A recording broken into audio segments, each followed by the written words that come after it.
ओम नमो भगवते वासुदेवाय। स्वागत है आप सभी का हमारे चैनल पर। आज है 25 जुलाई 2026 और आज आषाढ़ मास के शुक्ल पक्ष की एकादशी है, जिसे हम शयनी एकादशी के नाम से जानते हैं। आज एकादशी के साथ साथ द्वादशी का भी संयोग है। आज वासुदेव द्वादशी भी है, इसीलिए ये दिन और भी ज़्यादा शुभ फलदायी हो जाता है। आज के इस वीडियो में हम आपको एकादशी व्रत की कथा सुनाने जा रहे हैं और उसके साथ साथ आप वासुदेव द्वादशी की कथा का भी श्रवण करेंगे। तो अगर आपको ये वीडियो पसंद आए, कथाएं अच्छी लगे तो लाइक अवश्य करिएगा, और अगर चैनल को सब्सक्राइब नहीं किया है, पहली बार चैनल पर आए हैं, तो चैनल को सब्सक्राइब करके बेल आइकन पर क्लिक अवश्य कर लीजिए। तो आइए शुरू करते हैं आज की कथा वासुदेव द्वादशी की कथा के साथ में। दुर्वासा ऋषि सत्य तपा से बोले, यदुवंश में वासुदेव नामक एक उत्तम पुरुष हुए। उनकी धर्म पत्नी का नाम देवकी था। देवकी एक सुलक्षणा सधर्मिणी थी तथा निष्ठापूर्वक अपने पतिव्रत धर्म का पालन करती थी। वे नियमित रूप से अपने पति की सेवा में तत्पर रहती हुई नाना प्रकार के व्रत एवं अनुष्ठान करती। श्रद्धापूर्वक सभी आवश्यक धर्म कर्म करने पर भी उनके कोई पुत्र नहीं था। कालांतर में एक समय वासुदेव जी के भवन में देवऋषि नारद का पावन पदार्पण हुआ। देवऋषि नारद जी के दर्शन पाकर वासुदेव जी कृतकृत्य हो गए और आदर पूर्वक उन्हें नमन करके उनका स्वागत सत्कार करने लगे। इसके बाद वासुदेव जी ने विनयपूर्वक देवऋषि नारद जी की विधिवत पूजा अर्चना करके उन्हें आसन प्रदान किया। इसके बाद हाथ जोड़कर निवेदन करते हुए वासुदेव जी ने देवऋषि नारद जी से कहा, हे मुनिवर, नाना प्रकार के अनुष्ठान करने पर भी मुझे कोई पुत्र नहीं है। हे प्रभु, कृपा करके मुझे पुत्र प्राप्ति हेतु कोई उपाय बताइए।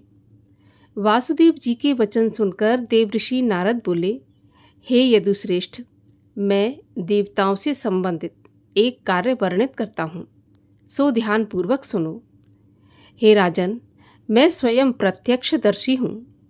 जब देवी पृथ्वी ने देव सभा में उपस्थित होकर कहा था, हे देवगणों, अब मैं भार वहन करने में अक्षम हो गई हूँ। दुष्ट एवं पापी दुर्जन मुझे पीड़ित कर रहे हैं, अतः आप लोग उनका अंत करके मेरे इस दुख का निवारण करें। इस प्रकार पृथ्वी के करुण निवेदन पर समस्त देवताओं ने भगवान नारायण का ध्यान और स्मरण किया। देवगणों के द्वारा ध्यान करते ही भगवान नारायण उनके समक्ष प्रकट हो गए। करुणामय प्रभु के दर्शन पाकर समस्त देवगण कृतार्थ होकर बोले, भगवान, आपके दर्शन पाकर हम सभी धन्य हो गए। हे करुणा के सागर, ये पृथ्वी माता दुर्जनों के अत्याचार से पीड़ित हो रही हैं और पाप का भार ढोने में असमर्थ हो चुकी हैं।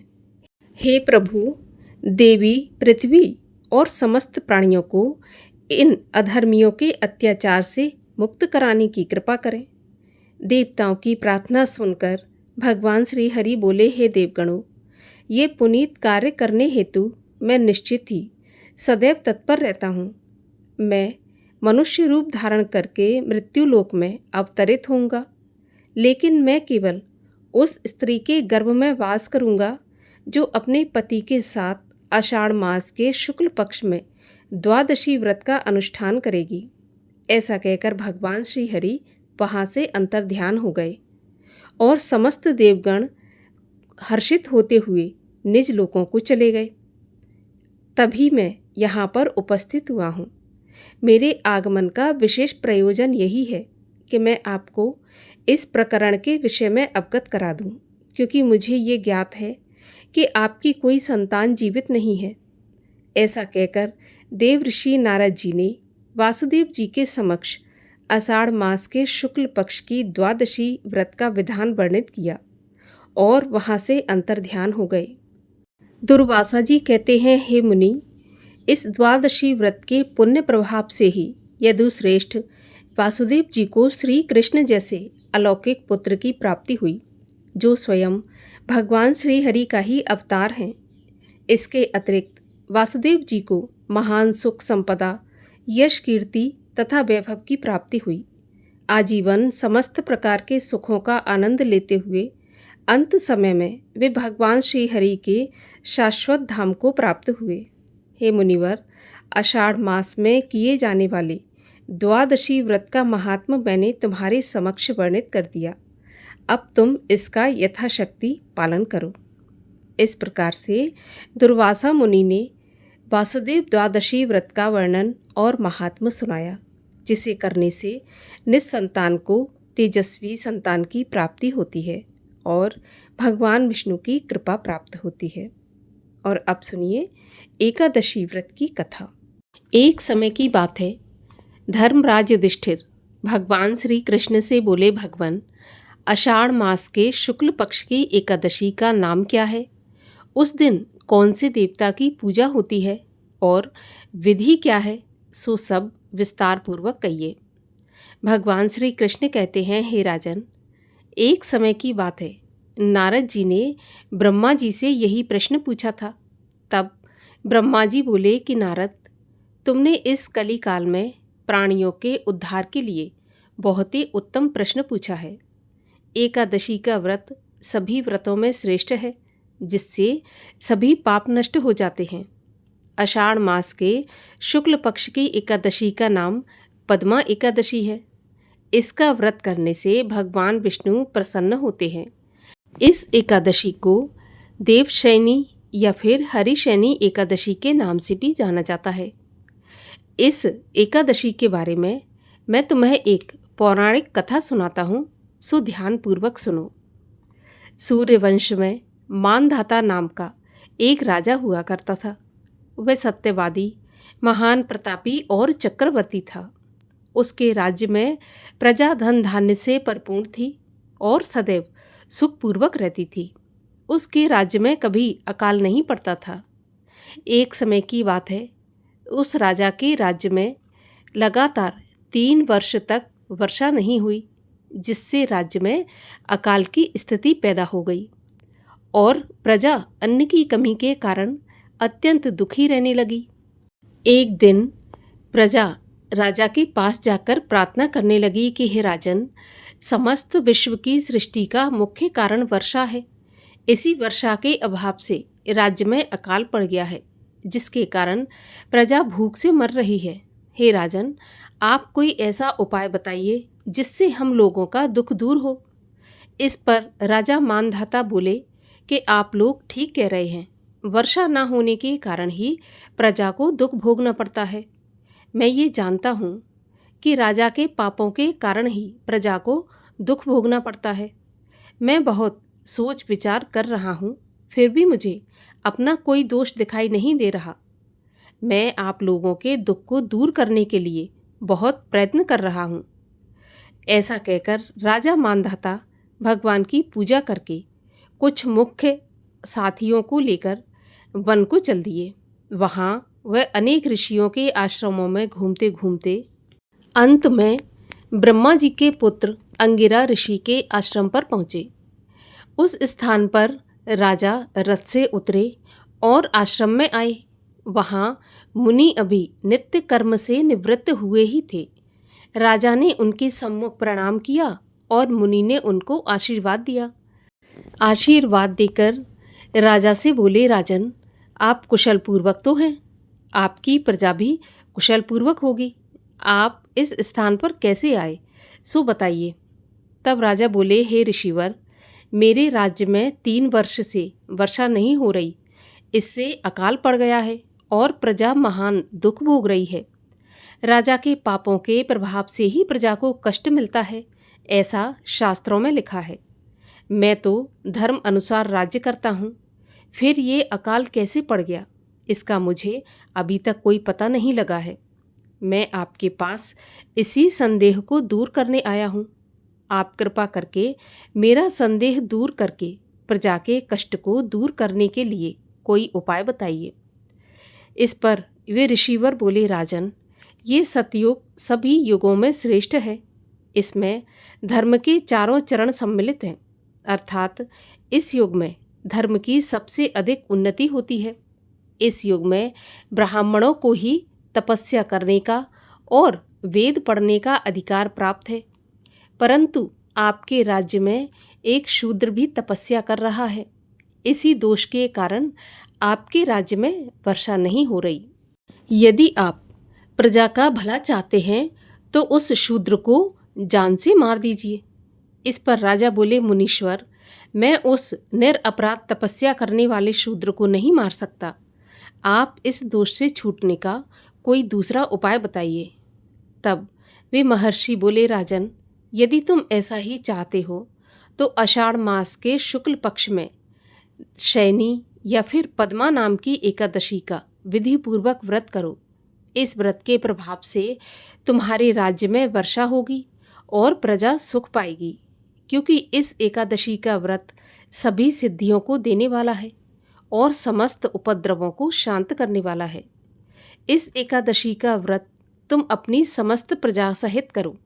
मुनि के इन वचनों को सुनकर राजा अपने नगर को वापस आ गया और विधि पूर्वक पद्मा एकादशी का व्रत किया। उस व्रत के प्रभाव से राज्य में वर्षा हुई और मनुष्यों को सुख पहुंचा।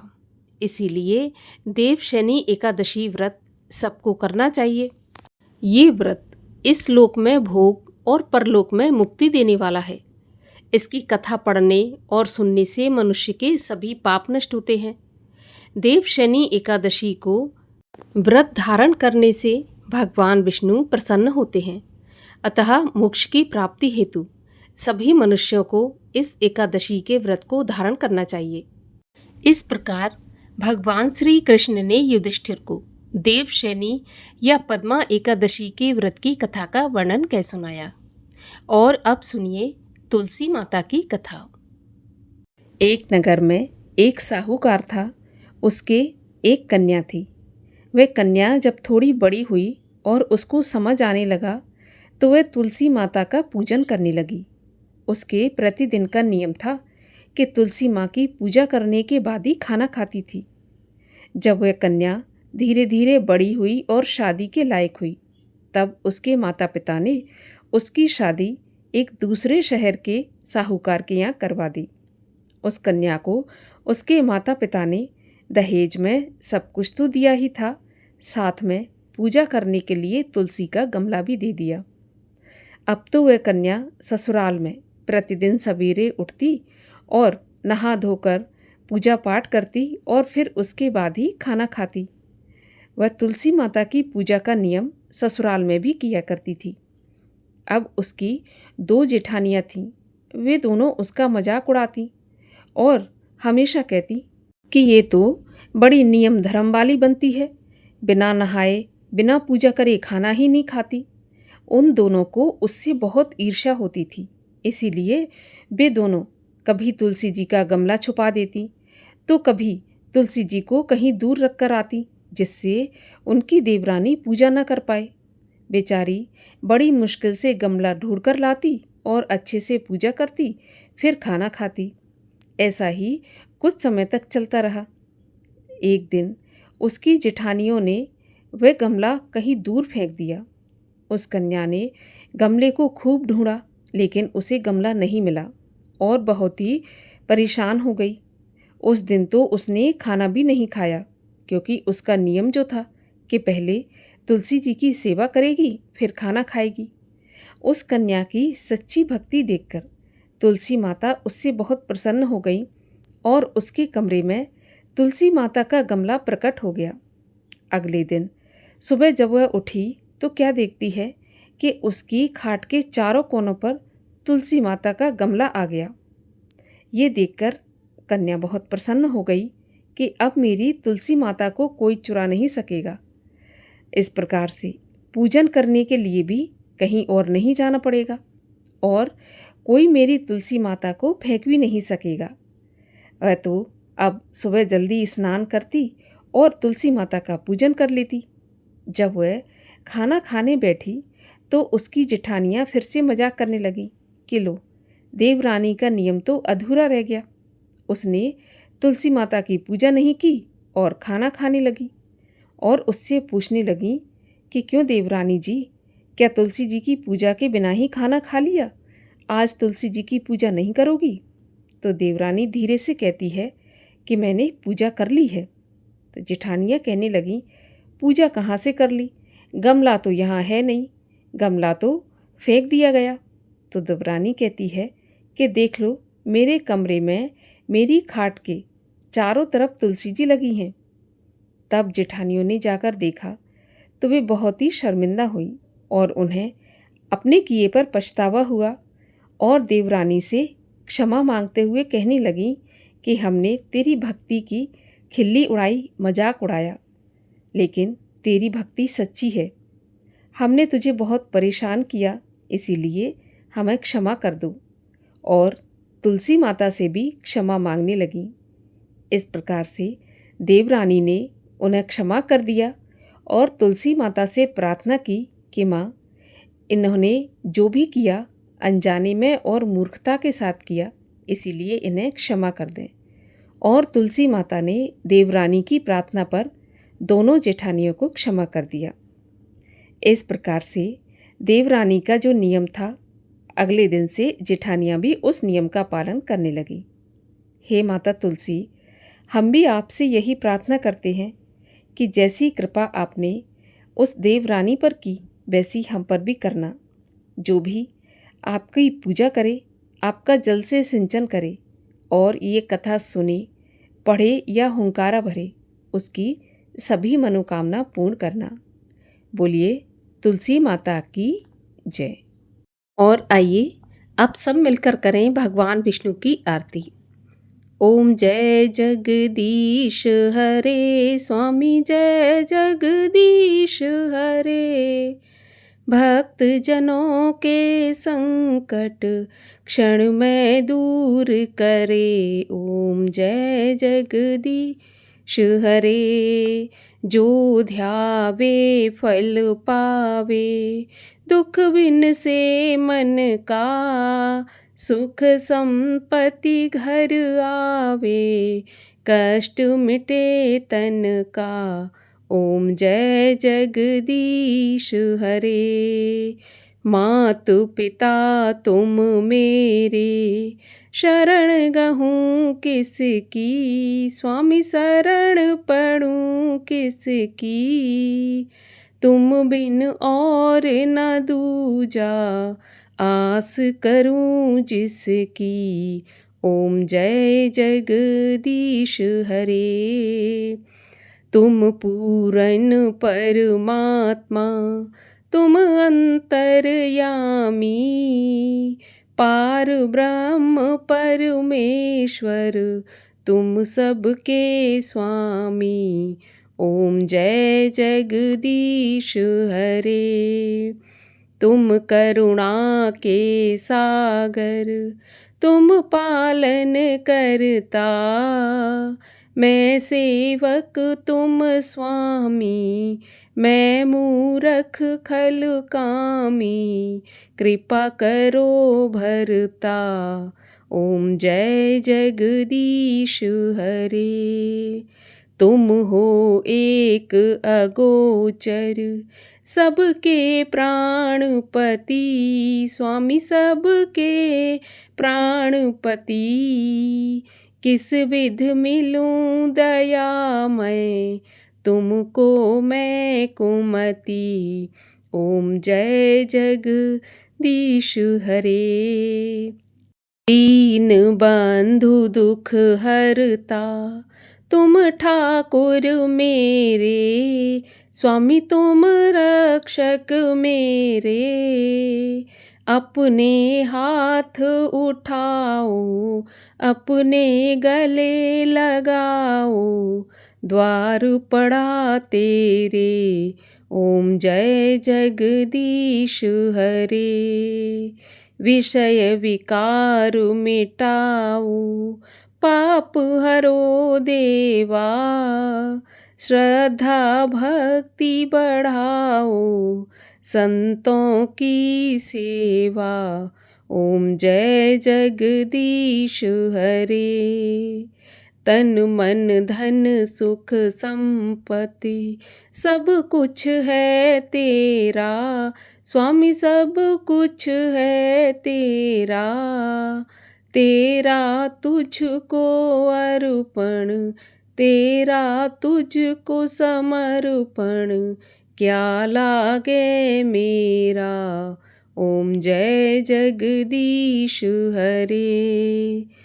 दीन बंधु की आरती जो कोई जन गावे, कहत शिवानंद स्वामी सुख संपत्ति पावे। ओम जय जगदीश हरे। बोलिए लक्ष्मी नारायण भगवान की जय। एकादशी माता की जय।